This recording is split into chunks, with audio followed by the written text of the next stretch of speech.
and the lights go out. And away they go. Who makes the best of the starts? Well, it's not North. He's already lost a couple of positions, hasn't he? Off the line. So it's Ransom that's got the lead of the race here.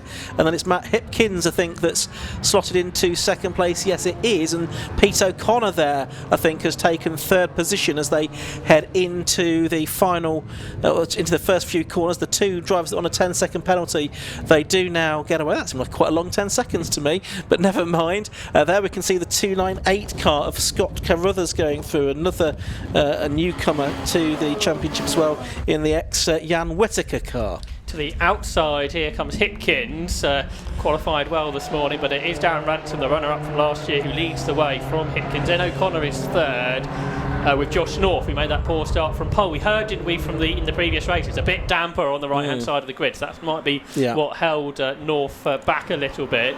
Then Steve Richardson leads the A's from Joey DePrato by the looks of things, so they make their way down towards Sunny, following Darren Ransom, just working out how much grip there is out there. We heard from the previous race, really, it's on racing line at least, it's perfect amount of grip, lap record pace potentially. Yeah, that's right. So they're heading off up to the complex, and there's about 2 or 3 car lengths between the two leaders, and a little bit of a gap back to Pete O'Connor, who has got the Joshua North car that started on pole position just behind him, and then there's a gap back to the first of the Class A cars, which is the Stephen Richardson 182. Of course, his son Lewis won that class championship last year, so Steve's got a lot to live up to after what Lewis was able to do a year ago. But it's a very good first lap of the season for him. He's got a gap to the rest, a much smaller gap though in Class B and at the front of the order. Matt Hipkins, who hasn't won a race before, right on terms with Darren Ransom. Yeah, absolutely right. Darren Ransom has won races before. In fact, he won, I think, 6 class wins last season, 6 overall wins as well, in fact, as he was second in the championship in 2025 to Jack Kingsbury by only 6 points at the end of the year. Ransom with a 2-car length here, but it's Hipkins in the tow, who looks to try and make a move under braking for Tower Corner, but a bit further back actually the challenge is on for third place. I thought Joshua North was going to make a move up the inside there of Pete O'Connor, but he didn't quite manage to do that in the end, and it's certainly a good start to the race, isn't it, for Stephen Richardson in 5th place and leading the Class 182, Class A 182s by quite a long way. If anything, he's catching the cars ahead as well. He was a second and a half behind at the start of that, but behind him there has been a change for 6th overall. Chris Lawrence, a former champion, has found his way past Joey DePrato, who was the runner-up within Class A last season, so that's put a car between Richardson and the chasing pack in the 182 class. But very impressive here from Matt Hipkins. He had a couple of podiums last year, but I think that's all he's been at sort of the very sharp end of the field, but he's able to go with Darren Ransom. He's had a multiple winner a year ago, and he's ahead of former champion Pete O'Connor, and then Josh North there in 4th position. You wonder if he can get past Pete O'Connor, if he'd be able to chase after the top 2, because he's looking very racy. Here is Josh North in 35, the Shropshire-based driver. He is now in his 5th season of racing the championship. Hipkins passes Ransom with ease. So has Darren Ransom missed a gear there, or is there a bigger problem with the erstwhile leading car? No, he's putting off after the race. Yeah, so that's a drama, isn't it? Darren Ransom, one of the favourites for this year's championship, in the very first round of the season, having a DNF. Hopefully he'll get things sorted for later on, but that gives a pretty decent advantage now to the new race leader, which is Matt Hipkins. I think that's going to make Josh North even more determined to find a way past Pete O'Connor, and he's going to line him up now for a move into Tower Corner. He's going to be on driver's right, so down the inside into Tower, and it looks like Josh North has gone through. So he's gone through to 2nd place now, and it's going to be then Josh North trying to close in on the race leader. Yeah, Matt Hipkins is sort of in a new scenario here, leading a race for the first time. He's got this gap of about a second over those 2 chasing cars as they go through Barcroft and down towards Sunny. So quick, so committed part of the circuit, and North is catching that gap of what was a second almost immediately, isn't he? So Matt Hipkins, without a car sort of to chase in front of him for the first time in this race, is being caught very rapidly then by Josh North. Down towards the complex they come on lap 3 of the race of what should be about 10 laps, so there's plenty of time here for Josh North, who equally will be looking for his first overall victory here. Yeah, that's right. So there's a couple of drivers that could potentially be in line for their first Clio overall win. on this race. Pete O'Connor, of course, has won Clio races overall before. He's been a champion in the past in the 182 division.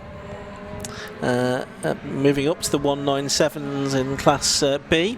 North's lap was 8 tenths quicker than Hipkins, a new best of the race, 1:38.8. And he did take O'Connor as well with him, crucially, and it is now 3 for the lead as they head through Clairvaux and Hawthorn for the 4th time in this race now. But North, as they get through that part of the circuit, it looks like he's dropped O'Connor a bit more than he had over the line, really, and he's going to be close enough here, I think, to try and mount an attack. Is he down into Tower Corner? Is he picking up the toe? Maybe not quite just yet. It's going to be a little bit too far back to make the lunge into Tower that time, but I don't think it's going to be too long before the pole position driver is going to be able to make a bid for the lead here from Matt Hipkins. Yeah, it looks that way, doesn't it? He made the move at Tower on the previous lap over Pete O'Connor, but was unable to carry the speed out of the chicane down towards that corner this time on lap 4 of the race. But as we mentioned, there's still time to do that. Yeah, and as he's dropped O'Connor this time, hasn't got to worry about what's happening behind him. He can focus on the challenge on Matt Hipkins. It'll be interesting to see if Hipkins' lap is any better this time, or if it's just North hasn't been able to find a way past as of yet. Possibly a better exit to Sunny down towards the complex. Is he going to be able to challenge here? Bit of a tighter line, but no way through as of yet for Josh North. So Matt Hipkins in 12 continues to lead. Certainly does. The man from Cheshire then ahead of Josh North, the driver from Liverpool, in second place, and O'Connor in third in number 72. Fourth is the 56 car of Chris Lawrence, but he's now got the Class A leader with him for very close company, Steve Richardson. Yeah, that changed on the previous lap, and that means DePrato and Witherington and Hill, as well as Taylor Norton, are all catching Steve Richardson for the Class A lead. Gap which was several seconds earlier is now just 1.3. Meanwhile, back with the overall race leaders as they head through Hawthorn now.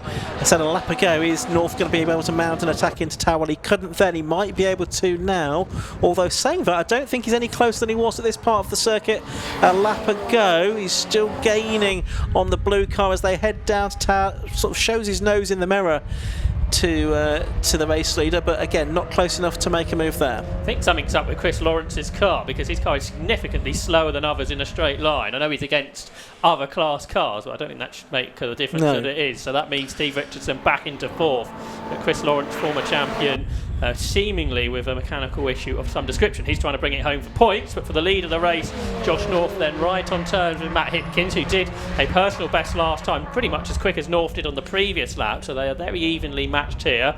And they're absolutely nose to tail. They're bumper to bumper, heading out of Sunny, down towards the complex. Josh North looks to the right-hand side of the circuit as they break into the left-hand element of the corner. But Hipkins had that defended well.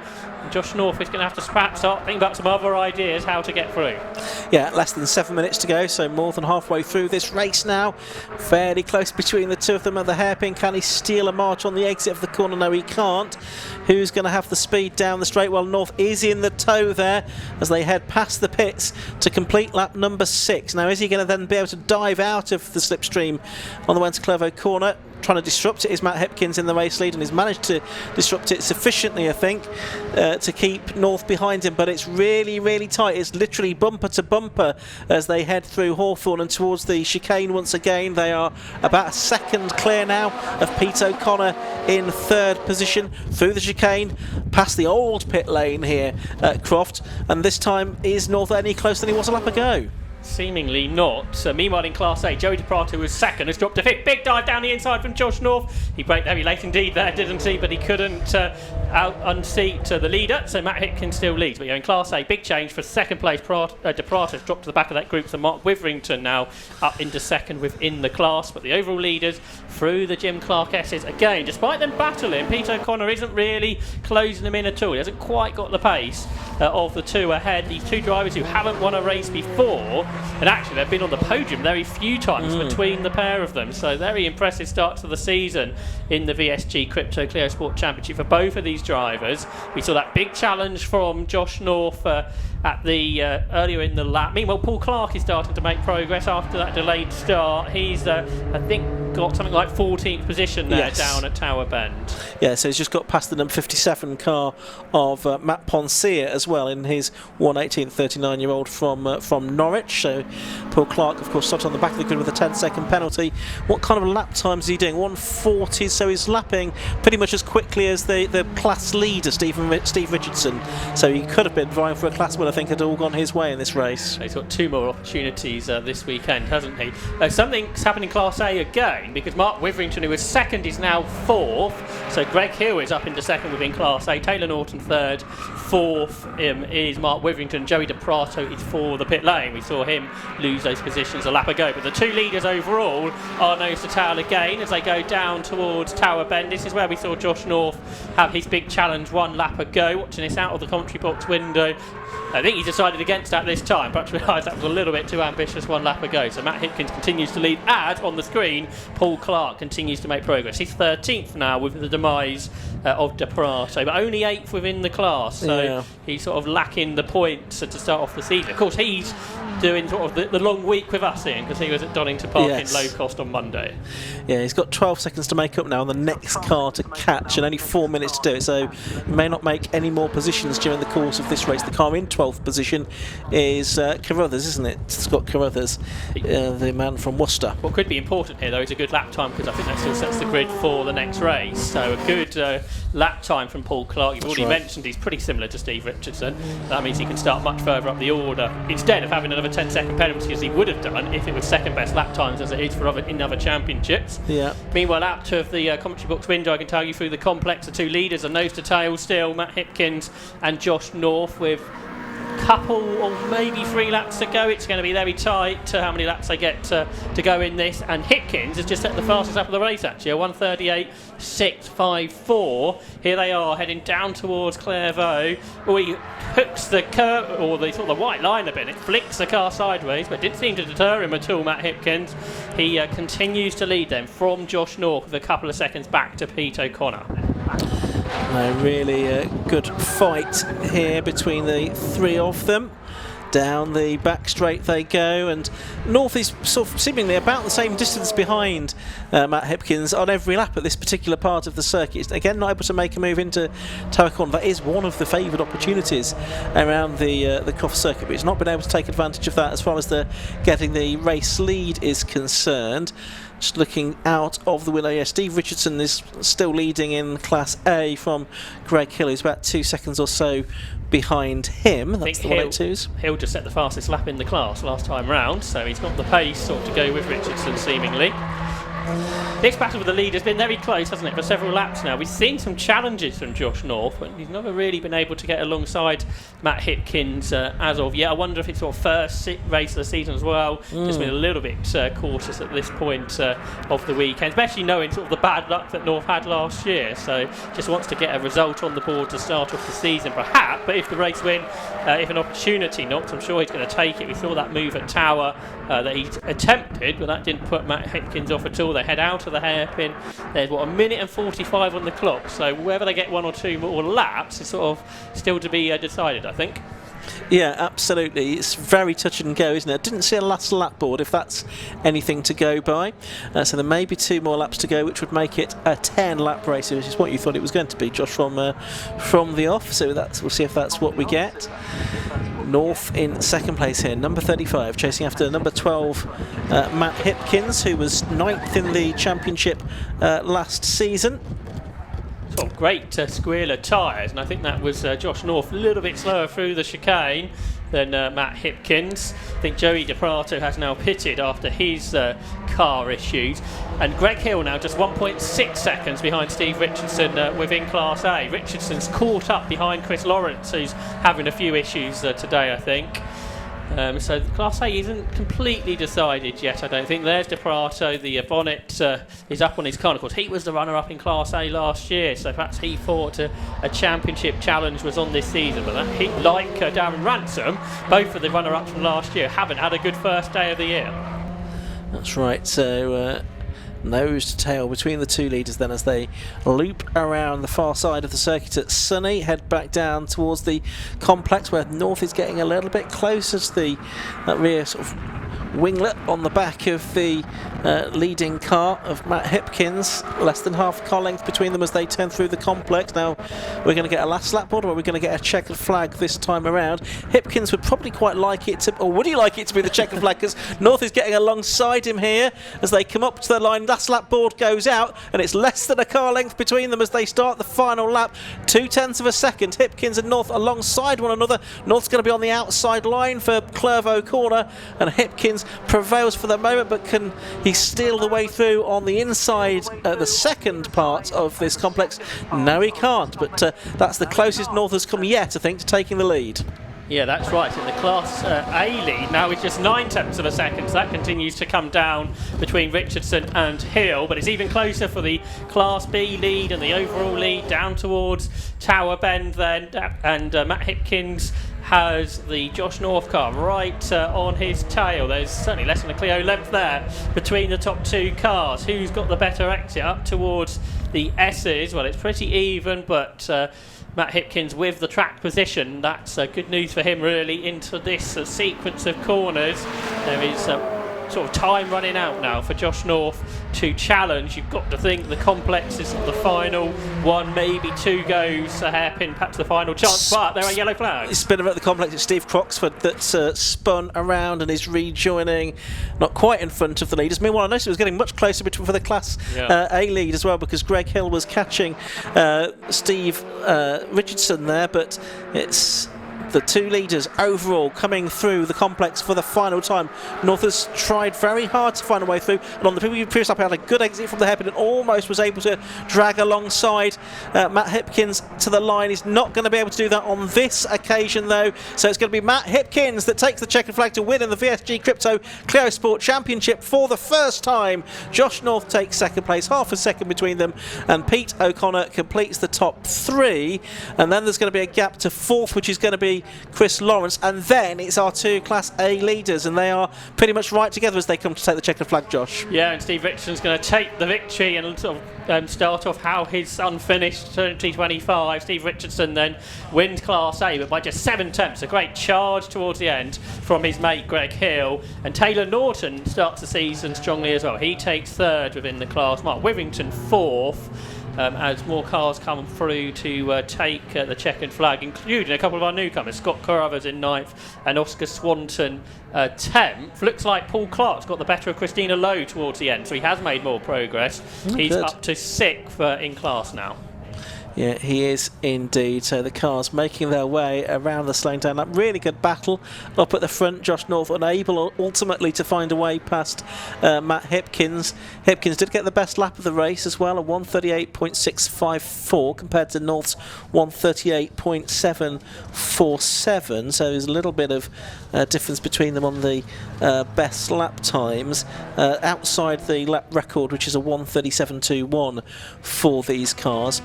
And then, as I say, the gap in Class A at the end was only 0.7 of a second between Steve Richardson and Greg Hill as well. So to run down the top 10 for you, it was number 12 Matt Hipkins that took the win. 35 Joshua North took second place. He was half a second behind in the end. Third place to number 72 Pete O'Connor. In fourth position number 56 Chris Lawrence. Then our Class A winner at number 7 Steve Richardson. He was fifth, ahead of 75 Greg Hill, and completing the podium in that class was number 28, which was Taylor Norton. Mark Withington, he was 8th overall, number 18, and 4th in class. 9th was number 298 Scott Carruthers, and rounding out the top 10 was the debutant number 51 Oscar Swanton, who was also 5th in Class A. And the Clios are back out again one more time before the end of the day, and also for a final race tomorrow afternoon, Josh. So back down in the pit lane, we're going to have a quick chat with your podium sitters. I'm going to give him his victory cap, one of those for Mr. Hipkins. So Matt, that looks pretty exciting. You were leaving absolutely nothing on the table coming into Clervaux. Absolutely not. I honestly don't know how you kept it all four wheels in line coming through the first complex, because the back end just looked like it was coming round all the time. Yeah, it was lively. So unfortunately, I didn't go for a full dry setup either. So it was gripping a bit too much on the front. So I was thinking I've got to really fight this to get the rear to rotate. So yeah, made it for hard work, and I was cooking my front tyres. Saw Josh all over the back of me, and I was thinking I've just got to try and keep this all together. So yeah, no, it was great fun though. Brilliant. Yeah, Yeah, I mean, he was absolutely hounding you for like the last, what, 6-7 laps there. God, yeah, he made it tough. He's the back sore from all the pressure. Oh yeah, completely, really is, yeah. So I'll be tweaking a bit of the back end for this, ready for the next race, but then we should be good. So yeah. Great stuff. All right, congratulations. One race, one victory, 100% record for 2026 so far. There we go. Josh, how was that? Good. Muck the start up. Yeah, drop down to 4th and then just pressure all the way. Fight your way back through. And We worked our way back up. I don't know what happened to Darren.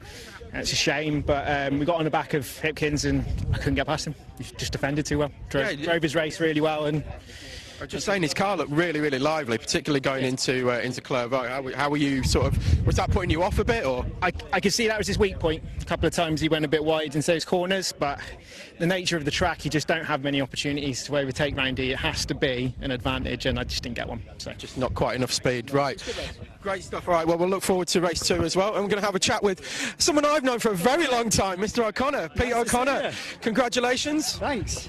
Yeah. How was it then? Pleased with that, yeah. Yeah, decent result to start the season, so better than last season, yeah. Fair play to Matt and Josh, they had their legs on me, but yeah, it wasn't too far off, so make a few changes and see how we go, right? Just fighting the conditions at the minute, I think, isn't it? Yeah, a little bit of that. I've got a little bit of a gearbox problem, but that's all minor details in it. But yeah, fair play, these boys beat me fair and square, but I'll take a podium, right? It's the first race of the season. Absolutely, yeah. Bed yourself in nicely for 2026, and hopefully we'll see you a bit more Just during the week. Just hello to Jake and Cleona, because they're watching on the live stream, and good to see you, Tom. And you, mate. See you soon.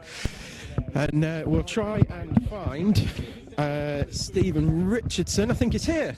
I need to give you a cap, first of all. Oh, I've finally got one. You all right? Yeah, I'm very good. So how was that one for you? Do you know what? Yeah, it was great. I mean, it looked exciting from where we were. I was thinking, it was. I mean, it's good fun. I mean, did I beat my son's time from last year? Pass. Ask me one on other motorsport. I'm much better at that. No, I need to know if I won my son. Whether I won or whether I beat his time. Beating his time is more important because obviously he won a championship last year, so we just have to see how we get on. But I just want to say hello to my wife and that, and Fuse Matrix and everything. We've done it. That's the last years in a row. Lewis won the first one. I won the one before that and this one, but let's just see if we can continue that momentum all year throughout the year now. Well, so far, as I was just saying before to Matt, 2026, 100% record so far. Can't get much better than that, can it? It was a 100% record last year, and it was a 100% record the year before that, but I lost out. I came second in the championship, so at the end of the day, it's not about that. It's about having a bit of fun with your friends and, meeting up. And, I'm married, so I like to stay away from the house for as long as I can. So 4 days over a week is great. Don't show the credit card receipts. She doesn't know anything. Exactly. That's the way it should be. I'm a paid driver, apparently, yeah? Great stuff. Well, congratulations on race number 1 in VSG Crypto Clio Sports Championship.